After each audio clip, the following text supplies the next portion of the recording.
question you could ask is, how do we conjugate the cytotoxic drug to the... Excellent. So how do you conjugate those? Okay, so how do we conjugate? So that's the conjugation process, and so right now there are two ways in the industry people are conjugating the cytotoxic drug to the antibody. One is called a random conjugation, and where you are targeting the lysine residues that are present on the antibody, and use those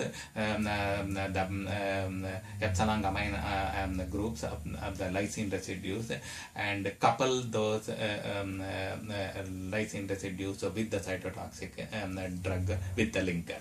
That's one way of doing it. And the another one is you using the thiol specific conjugations, where antibodies have many disulfide linked thiol groups. Okay. And so you could reduce them and use the hinge region of the antibody, so you could deliver the cytotoxic drug to the thiol group, and so then you could create this thing.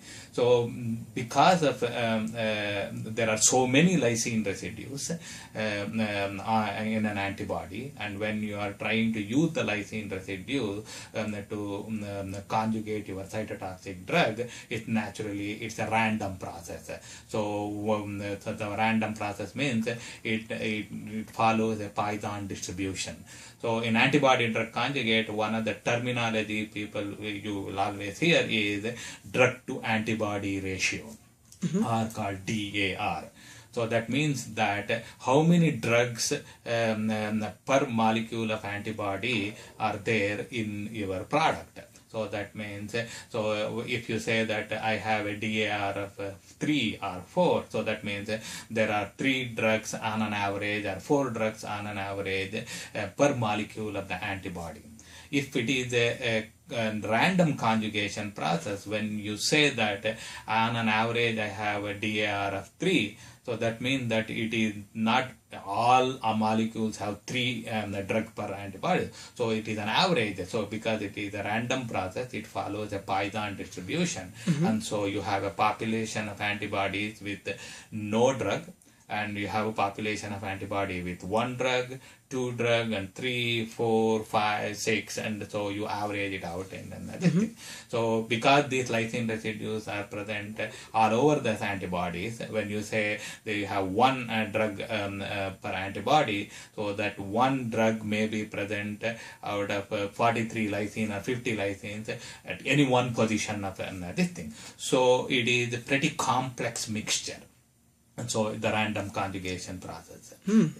Is 2 questions based off that. One, does the location of where the cytotoxic drug attaches to the lysine, does it matter which lysine residues it's attached to? It's not necessarily in terms of the random conjugation, but it also plays a role that there are a lot of publications has come out of Genentech's this thing, where the site in which these drugs are conjugated does play a role, whether how stable they are in terms of accessibility to some kind of an exchange with, in circulation to another thiol containing compound. But in the random conjugation process, it averages out, so because it's all over this thing. But the site of conjugation matters. If you are going for a site-specific conjugation, so there is another technology where because the random conjugated ADCs are so complex in nature, so it is very tough to make a product which is consistent from one lot to another lot, so that you can use it as a commercial product, although it is being done. And so the field is trying to make a more homogeneous population of these ADCs by moving toward the site-specific conjugation. So when you go for the site-specific conjugation, which site is the best site is one of the criteria that you have to really test it out on an individual basis, based on that's where when you select any specific site.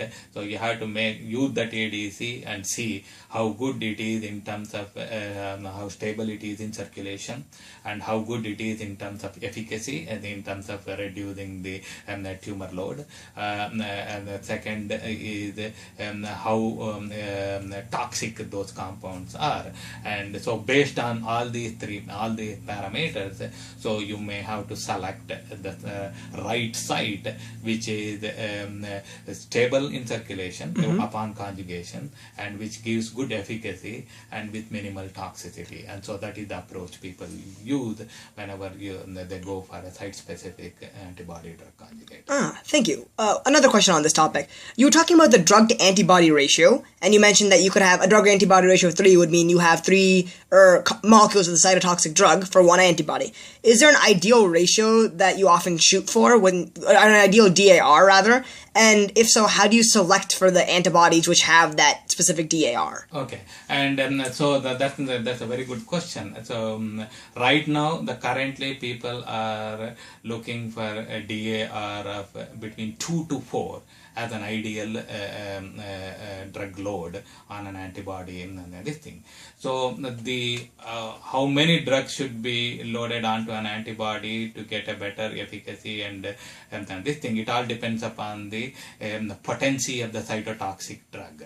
So if the cytotoxic drug can function at a very small amount, in picomolar amount, so you may not need to load the antibody drug conjugate with a very high drug load. But right now in the field, usually people are going for between 2 to 4. If it is site specific, it is usually around 2, and if it is random conjugation, it is between 3 to 4 DAR this thing. And so that selection is still simply empirical, and so there is no right generally accepted DAR for variety of ADCs or variety of cancer targets. Thank you.